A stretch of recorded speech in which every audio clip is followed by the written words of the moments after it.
Halo, suara ibu ada nggak ya? Ada, Bu. Oke, ini teman-temannya udah masuk semua. Sudah, Bu. Baik, tolong diperhatikan PPT yang sudah ibu berikan. Dan hari ini ibu mau kalian bantu ibu buat bacain materi yang sudah ibu buat. Nanti untuk yang membantu ibu panggil secara acak ya. Jadi kalian semua harus siap-siap. Oke? Oh iya, untuk absen ibu udah kasih link ya, jangan lupa diisi.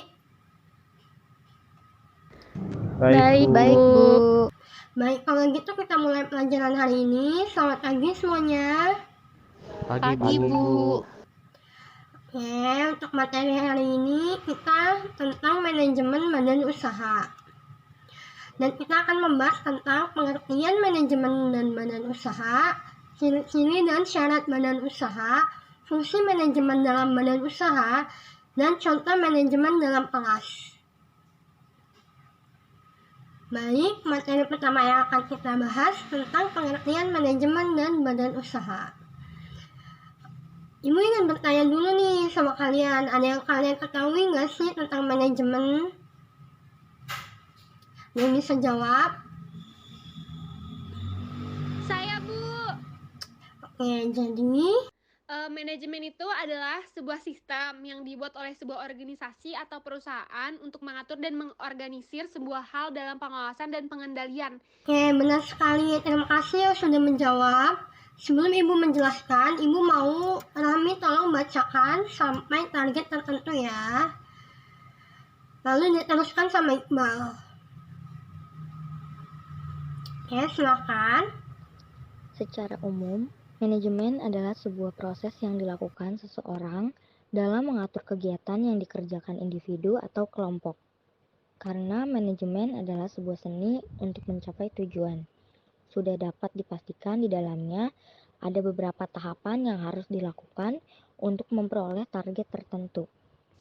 Badan usaha dapat diartikan sebagai satu kesatuan organisasi yang melakukan proses produksi untuk memenuhi kebutuhan manusia dengan tujuan mencari laba. Ya, jadi dari penjelasan tersebut yang sudah dijelaskan oleh Rahmi, Iqbal, dan tadi siapa yang tadi yang menjawab? Oh, Hania ya. Ya, itu intinya tuh manajemen itu memang sangat diperlukan dalam mengatur suatu usaha untuk mencapai efisiensi dan efektivitas suatu kerja organisasi atau badan usaha dalam memperoleh tujuannya. Ya, seperti itu. Sebelum ke slide selanjutnya, ada yang mau ditanyakan? Nggak ada, Bu.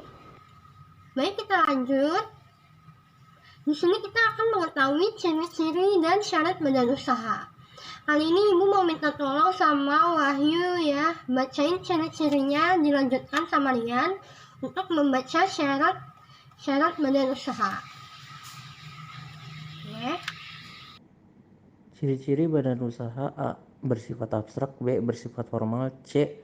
Mencari keuntungan. Harus memenuhi syarat tertentu, yaitu Syarat badan usaha. 1. Pemilihan produk dan jasa yang akan dijual atau diperdagangkan. 2. Cara pemasaran produk atau jasa yang akan diperdagangkan. 3. Penentuan mengenai harga pokok dan harga jual produk atau jasa. 5. Kebutuhan akan tenaga kerja. 6. Organisasi internal, pembelanjaan dan jenis dari badan usaha yang akan dipilih. Oke, ada yang mau ditanyakan terkait ciri-ciri dan syarat badan usaha? Yang tidak ada ya. Baik, materi berikutnya fungsi manajemen dalam badan usaha. Ibu mau minta tolong Hania bacain sampai penjelasan organisasi, lalu dilanjutkan oleh Angel ya. Fungsi manajemen dalam sebuah badan usaha meliputi perencanaan atau planning sebagai tahap awal, yaitu perencanaan tujuan, visi, misi, dan langkah-langkah kegiatan usaha pengorganisasian. Organizing sebagai tahap selanjutnya untuk mengorganisasikan pekerjaan yang menyangkut pembagian tugas dan penetapan wewenang untuk setiap anggota badan usaha. Penggerakan dan pengarahan Tolong disimak ya Directing. semuanya. untuk memotivasi dan menggerakkan anggota agar bekerja sesuai dengan rencana. Pengorganisasian dan pengawasan controlling merupakan langkah untuk mencocokkan rencana dengan hasil usaha. Oke, baik. Terima kasih Angel, Hania. Jadi, pemanfaatan fungsi manajemen yang baik akan dipastikan bahwa badan usaha tersebut bisa mencapai tujuannya. Karena manajemen merupakan teknik atau keahlian untuk merencanakan, mengorganisasikan, mengarahkan, dan mengawasi suatu badan usaha. Ibaratnya, badan usaha itu rumah, dan manajemen itu isi rumahnya. Seperti di dalam rumah ada kepala keluarga yang mengatur keluarganya. Jadi, di materi terakhir ini kita akan bahas fungsi manajemen di dalam kelas. Jadi manajemen itu nggak hanya untuk mengatur badan usaha atau organisasi, tapi di kelas juga harus ada manajemennya.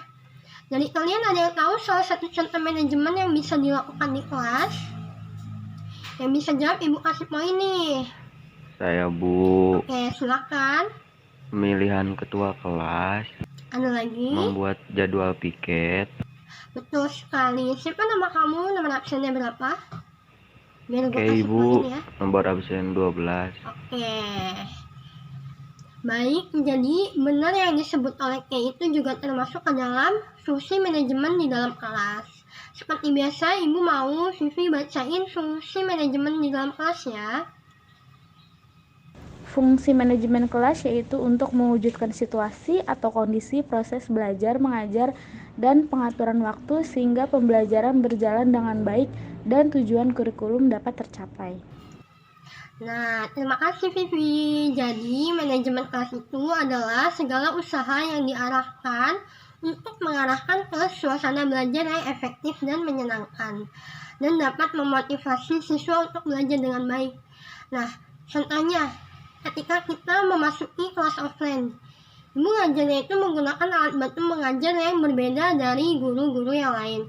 Otomatis kalian akan lebih semangat dong belajarnya, ya kan? Nah, jadi Ibu melakukan manajemen dengan menggunakan manajemen belajar dengan menggunakan alat bantu mengajar yang berbeda, supaya kalian termotivasi belajarnya, lebih semangat lagi, gitu. Dan ini beberapa manajemen di dalam kelas selain yang disebutkan oleh Kay tadi. Kalian bisa baca sendiri ya di PPT yang sudah Ibu buat apa saja kegiatan manajemen di dalam kelas. Baik, sebelum Ibu akhiri pelajaran hari ini, ada yang ingin ditanyakan?